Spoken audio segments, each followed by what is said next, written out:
দাপট দেখাবেন না, ক্ষমতা দেখায়েন না। দাপট দেখিয়ে, ক্ষমতা দেখিয়ে মানুষকে জেল হাজতে দিয়ে অপমান করে খাটো করে বেঁচে থেকে লাভ নেই। সময় 45 মিনিট। যার যত জুলুম বেশি তার তত সময় কম। ফেরাউনের সময় কয়েক মিনিট। এই যে ডুবলো, এই যে ডুবলো, এই ডুবলো, আর নাই নাই নাই ফেরাউন।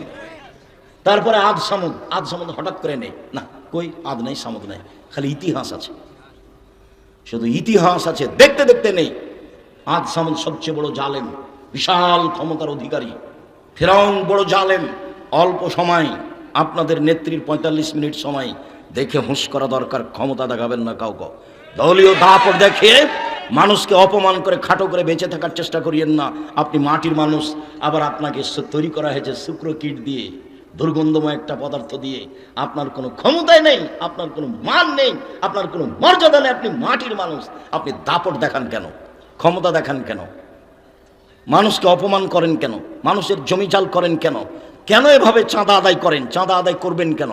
মানুষ বাড়ি ঘর করে, চাঁদা আদায় করতে যান কেন? এই চল, ভিক্ষা করে খাওয়া বেটা, বাপ বেটা ভিক্ষা করে খাও, চাঁদা তোলো কেন? মানুষের উপরে রাহাজানি কম করো কেন? ব্যবসায়ীর কাছে টাকা নিতে যাও কেন? ব্যবসা করে তোমার বাপকে, তোমার মতো শয়তান বাজে ছেলেকে টাকা দেওয়ার জন্য? তুমি তো একটা চোর, তুমি জাতির জন্য ভারী, তুমি পশু, তুমি প্রাণী, তুমি কুকুর সিরিয়ালের মতো। একজন ব্যবসায়ীর দোকানে গিয়ে ক্ষমতা দেখাও কেন? কে তোমাকে দল করতে বলেছে? কে তোমাকে এগুলো করতে বলেছে? কখনো নয়। 90 সাল থেকে বলে আসছি, উপার্জনের পথ 4টা। 1, দিন মজুরি, সন্ধ্যায় টাকা শেষ। 2, জমি চাকরি, 25 দিনে বেতন শেষ। 3, জমি চাষ, সমান সময় আর না হয় লস, সমান সমান আর না হয় লস। 4, ব্যবসা। তখন আল্লাহ রসুল বললেন, পৃথিবীর মানুষ শুনে রেখো, সত্যবাদী বিশ্বস্ত ব্যবসায়ীরা জান্নাতের নবীদের সাথে থাকবেন। নবীদের সাথে সহজেই থাকা যায় না। একজন সাহাবী রাতে রাসূলের কাছে অজুর পানি নিয়ে গেছেন আর মেসক। আল্লাহ রাসূল খুশি হয়ে গেছেন। খুশি হয়ে গিয়ে বলছেন, সালমা শাইতা, তুমি কিছু চাও, যা চাও চাও। খুব খুশি আল্লাহ রাসূল। তখন সাহাবী বলছেন, আসআলুকা মুরাফাকাতাকা ফিল জান্নাহ, আপনার সাথে জান্নাতে থাকতে চাই। তখন আল্লাহ রসুল বলছেন, আওয়া গায়রা জালেক, না না না না না, এটা নয়, এটা নয়, অন্য কিছু চাও, অন্য কিছু চাও। তখন সাহাবী বলছেন, হুয়া দাকা, ওটাই চাই, আপনার সাথে জান্নাতে থাকতে চাই। তখন আল্লাহ রসুল বলছেন, শোনো, আইন্নি বেকাসরাতি সুজুদ আলা নাফসিক, বেশি বেশি রাতে সালাত আদায় করে আমাকে সাহায্য করো। আমি কাউকে সাথে জান্নাতে নিয়ে থাকতে পারবো না, আমাকে সাহায্য করো। কি? তাহাজ্জুদ পড়ো, তাহলে আমি চেষ্টা করব তোমাকে সাথে নিয়ে থাকার। তাহাজ্জুদ ছাড়া মুখের ওপরে একজন খাদেম রাসূলের সাথে থাকতে চাইলেন, আল্লাহ রাসূল তা গ্রহণ করলেন না, না করে দিলেন। আর সত্যবাদী ব্যবসায়ী নবীগণের সাথে থাকবেন জান্নাতে, এই কথা মুহাম্মদ সাল্লাল্লাহু আলাইহি ওয়াসাল্লাম বলেন। শুধু তিনি বলেননি মুহাম্মাদের সাথে থাকবেন, তিনি বলেছেন সত্যবাদী বিশ্বস্ত ব্যবসায়ী ইব্রাহিম আলাইহিস সালামের সাথে থাকবেন, নূহ আলাইহিস সালামের সাথে থাকবেন, ঈসা মুসার সাথে থাকবেন, সকল নবীদের সাথে থাকবেন। সত্যবাদী সমাজে যারা তাদের সাথে থাকবেন, শহীদ সমাজে যারা তাদের সাথে থাকবেন। ব্যবসা কি জিনিস? জুয়ার চুরি করো কেন? চাঁদা উঠাও কেন?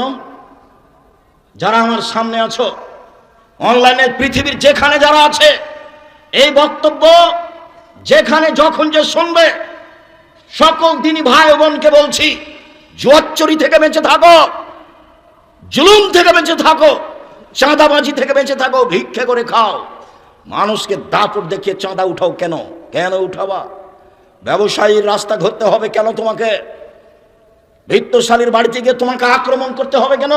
তুমি হায়ানা, তুমি কুকুর, তুমি শ্রীগাল, তুমি বাঘ ভাল্লুক, তুমি পশু প্রাণী। ভিক্ষা করে খাও বেটা, ভিক্ষা করে খাও। উপার্জনের শেষ পথ। 1, দিন মজুরি, 2, চাকরি, 3, জমি চাষ, 4, ব্যবসা, 5, ভিক্ষা। ভিক্ষা করে খাও, শেষ পথ। চাঁদা উঠাও কেন?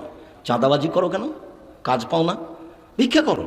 ট্রেন স্টেশন আছে, বাস টার্মিনাল আছে, ও তো এতে চলে যাও, কমলাপুরে চলে যাবা সকালে, সারাদিন বাপ বেটা ভিক্ষা চাইবে, এইভাবে মানুষে দিবে কেন? তুমি জুলুম করো মানুষের উপরে। কি বুঝাতে চাও তুমি? যে ওরা খেয়েছে 15 বছর, আমরা খাবো না? এ তোমার কোন স্বভাব? বেয়াদব। মানুষের টাকা এভাবে জোর করে জুলুম করে খাওয়া, তুমি জাতির জন্য বোঝা। তোমার বাপের তোমাকে মানুষ করাই ভুল হয়েছে, তোমার বাপের তোমাকে এইভাবে বড় করাই ভুল হয়েছে, তোমার বাপই দোষী। তোমার বাপ তো তোমাকে কিছু শিখাতে পারেনি, বাপ বেটা পশু প্রাণীর মতো হয়ে গেছে। মানে এমন হলো কেন? বুঝেও বুঝে না ওরা, অন্তর আছে বুঝে না, দেখেও দেখে না ওরা, চক্ষু আছে দেখে না, শোনেও শোনে না ওরা, কান আছে শোনে না। উলায়েকা কাল আনাম, তারা পশু প্রাণীর মতো, তারা গরু ছাগলের মতো, তারা কুকুর শ্রেণীর মতো, বালু মাজাল বরং তার চেয়ে খারাপ।